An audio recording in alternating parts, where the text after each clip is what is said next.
para ele a revelação, 21 dias depois. E aí ele diz assim: 70 semanas estão determinadas sobre o teu povo. Segunda pessoa do singular, dirigida a Daniel. Que povo é esse? É Israel, né? Esse povo, aqui entra a questão da espiritualização. Se eu espiritualizar o texto, o teu é para mim. Eu sou igreja, então o texto é para a igreja. Se eu não espiritualizar e considerar o sentido costumeiro da palavra, em que na nossa gramática teu é segunda pessoa do singular, e considerando o interlocutor Daniel com o que está trazendo a palavra, que é Gabriel, eu tenho que entender que a palavra revelada foi para o povo de Daniel, sobre o teu povo e a tua cidade santa, referindo-se a Jerusalém. É a questão da interpretação literal, é o uso comum da palavra, costumeiro da palavra, tá certo? Tanto lá no hebraico como no nosso português. Aí ele vai, para dar fim aos pecados, para expiar a iniquidade e tal, e vai, sabe e entende, verso 25, desde a saída da ordem para restaurar e para edificar Jerusalém, até ao ungido, com U maiúsculo, ao príncipe, com P maiúsculo, 7 semanas e 62 semanas, 69 semanas então. Desde a saída da ordem para restaurar e para edificar Jerusalém. Tem vários decretos, várias permissões, mas para edificar, somente o texto de Neemias 2 tem isso de forma explícita. Os outros de Artaxerxes, esse aqui é de Artaxerxes, mas outros anteriormente, embora pareça ser, mas é esse aqui que tem a ordem para edificar Jerusalém. Antes teve para reparar as brechas, etc., mas esse aqui o contexto aqui é Neemias 2, de 1 a 8, né? Aí se você estiver fazendo as suas anotações, se quiser pode fazer. Então começa essa contagem no ano 445 a.C., até a morte do ungido. Esse ungido, que é o príncipe, quem é esse ungido aqui? Quem é esse príncipe? Pode falar alto aí. Muito bem. Até a morte de Cristo, 69 semanas de 7 anos. Essas semanas aí é de anos, e aí tem explicação sobre isso. Vou dar um exemplo. Bodas do Cordeiro, 7 anos. Por que 7 anos? Qual é a referência? As bodas de casamento em Israel, que o povo de Israel celebrava, era de 1 semana. Só que era 1 semana de 7 dias. Ninguém vai ficar celebrando o casamento 7 anos. 7 dias a festa. E era 1 semana de dias. Só que as bodas do Cordeiro, muito superior, de 7 anos. Tá certo? Então as bodas do Cordeiro, 7 anos. Assim também, essas semanas aqui são de anos. 62 semanas, 483 anos. Até o número em dias isso aparece. Tem umas pessoas aí, uns estudiosos que são... Eu gosto de fuçar em tudo quanto é lugar, mas tem gente que ainda vai mais fundo ainda, né? O sujeito fez uns cálculos lá e achou exatamente esse período em dias. E aí ele faz um cálculo assim: os meses eram de 30 dias, ele multiplica, considera os bissextos, acrescenta os dias de 4 em 4 anos, um bissexto, acrescentando um dia, soma isso tudo, isso dá mais de 100 dias, ele vai fazendo as contas, no final ele acha exatamente o número. Mas não precisamos de fazer isso, é só entender o seguinte, que da saída da ordem para edificar Jerusalém, até o ungido, que é Cristo, 69 semanas. Aí continua a narrativa. Depois das 62 semanas, essas 62, você tem que somar a ela as outras 7, tá? Então a gente poderia fazer a leitura de forma interpretativa assim: depois das 69 semanas,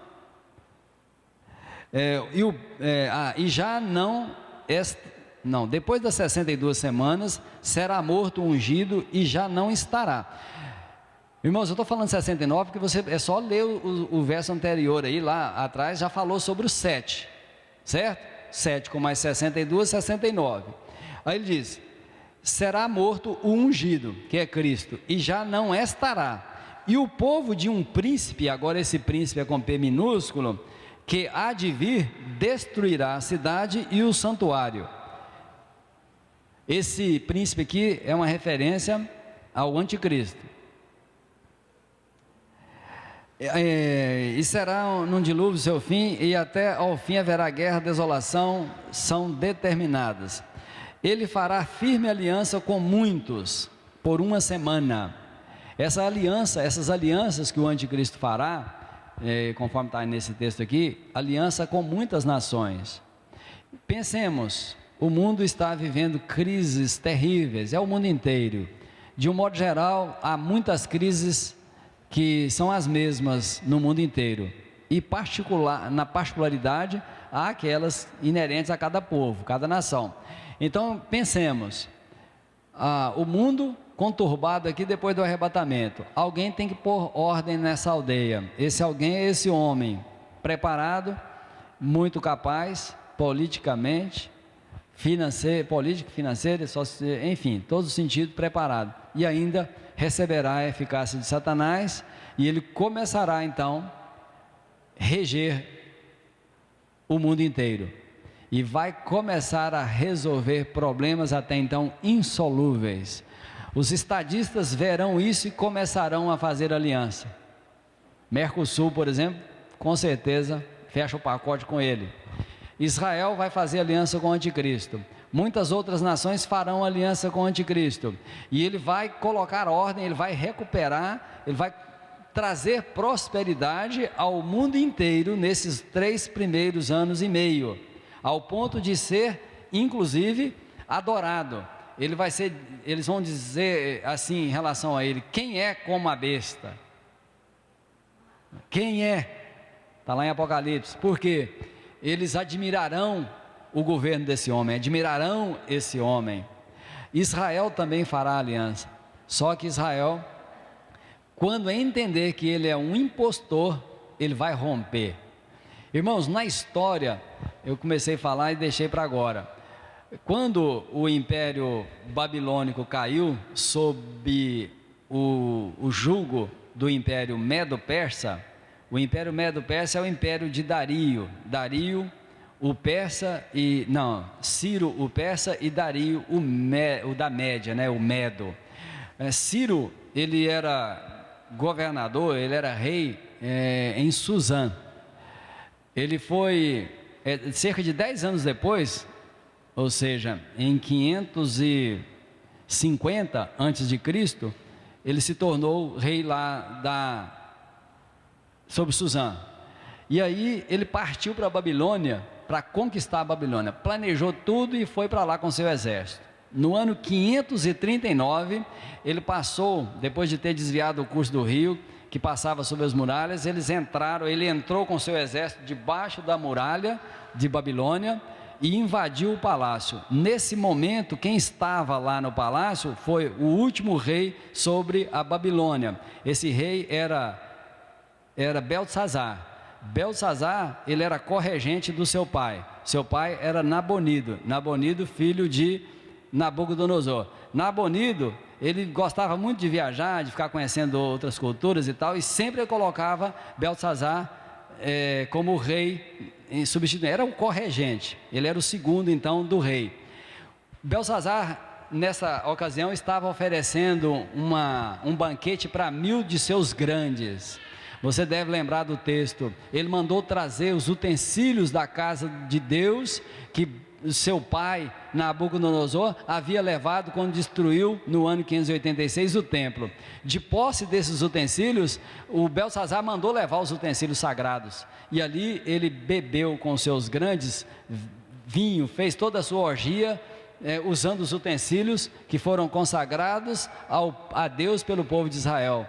E aí aparece na caiadura da parede uma mão, um dedo lá escrevendo, né? Mene, mene, tekel e parsim.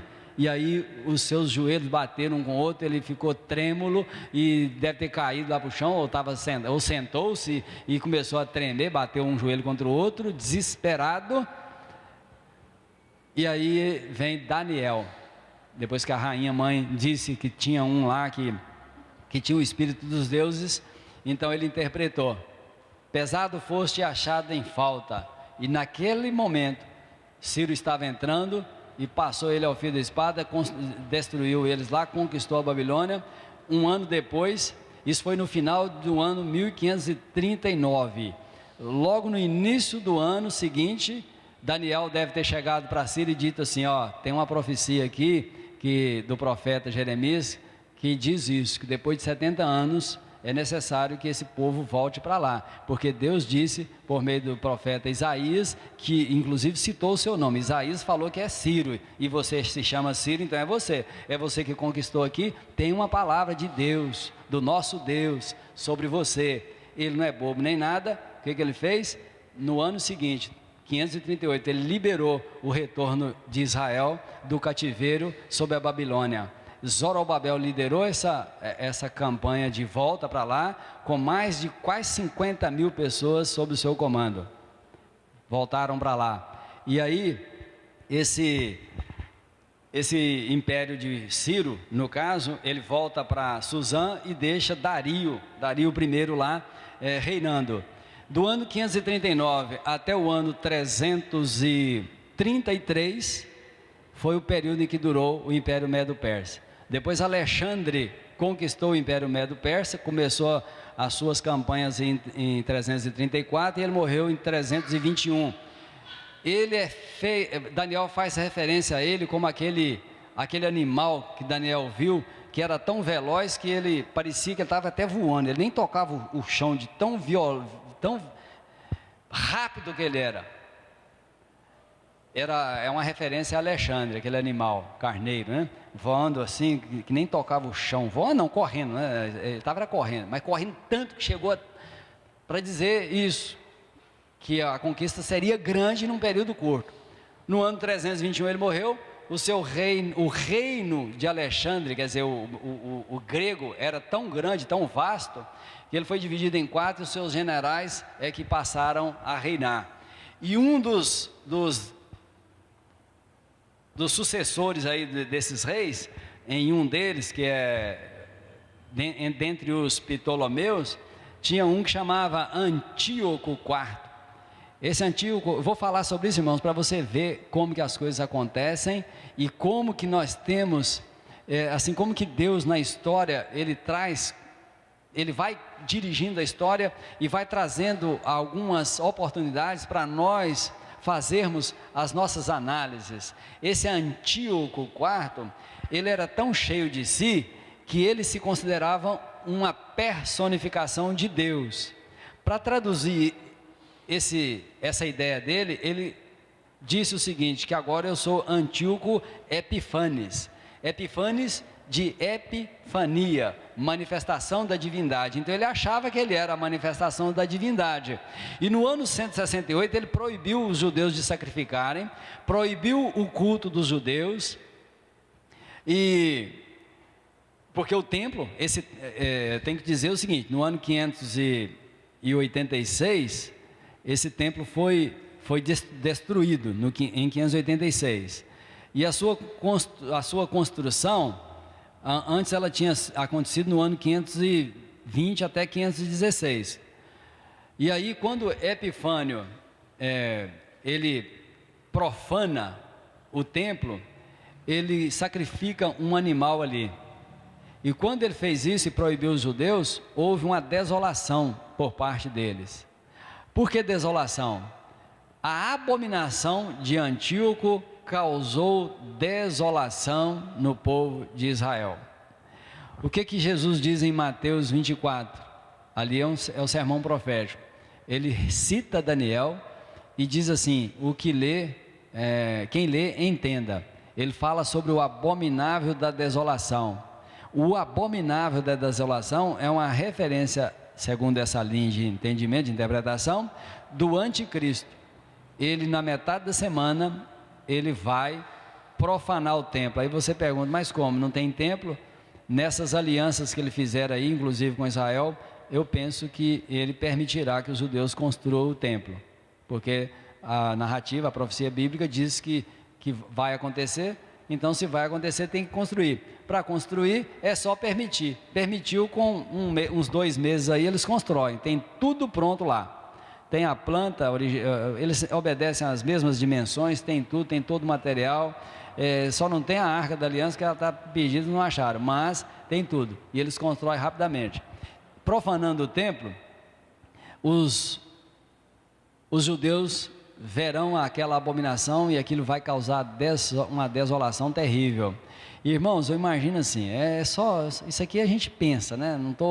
Você não tem que ficar aqui preso a essas coisas não, estou dando essas informações e me pautando aqui nas escrituras, né? Sobre essas 70 semanas nós vamos falar melhor sobre elas, porque se haverá isso, está registrado aqui, na metade, conforme eu disse, 1260 dias, 42 meses, um tempo, metade de um tempo, 2 tempos, referindo a esse período de 7 anos, e a metade dela é marco, e é marco nesse sentido, ao fazer isso, causará desolação, só que os judeus vão tentar reagir, e o anticristo vai querer exterminar Israel, satisfazendo assim os desejos quase que do mundo inteiro.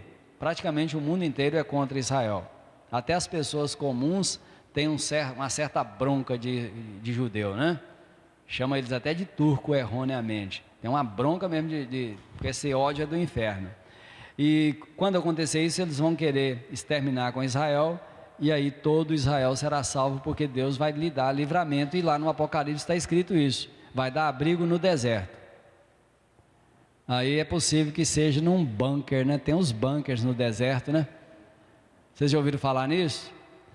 Você já viu um filme assim, em que um carro vai pelo deserto, sendo perseguido por outros que estão atrás, e aquela poeira na frente deles, e ele não está vendo, quem está perseguindo só vê poeira, nem vê o carro, e o carro vai em disparado no deserto, daí a pouco abre uma espécie de assalpão assim, ó, e aquele carro entra e desce a rampa, o assalpão fecha, a poeira invade ali, tapa de novo, eles ficam lá numa fortaleza subterrânea. Essas construções subterrâneas existem em diversos lugares aí nos Estados Unidos e em outros países, e são abrigos que eles estão fazendo, que esses que detêm o poder aí têm feito para eles se abrigarem, pensando em coisas piores que haverão de acontecer, que eles mesmos maquinam contra a humanidade, reduzir essa população mundial, para eles serem cada vez mais poderosos. E como a Bíblia diz a respeito desse livramento no deserto, não sei, é uma ideia meio maluca, mas procede, eu acho que procede, não é só informação, tá? Porque estou pegando a história, o que tem de fato e verdade, é uma realidade, e fazendo uma análise aqui à luz da narrativa bíblica. E nós vamos encerrar, são 11 horas, amanhã, mais logo a gente... não, são 11, não, é meio-dia, o que é aquilo lá? Quantas horas? 5 para meio-dia?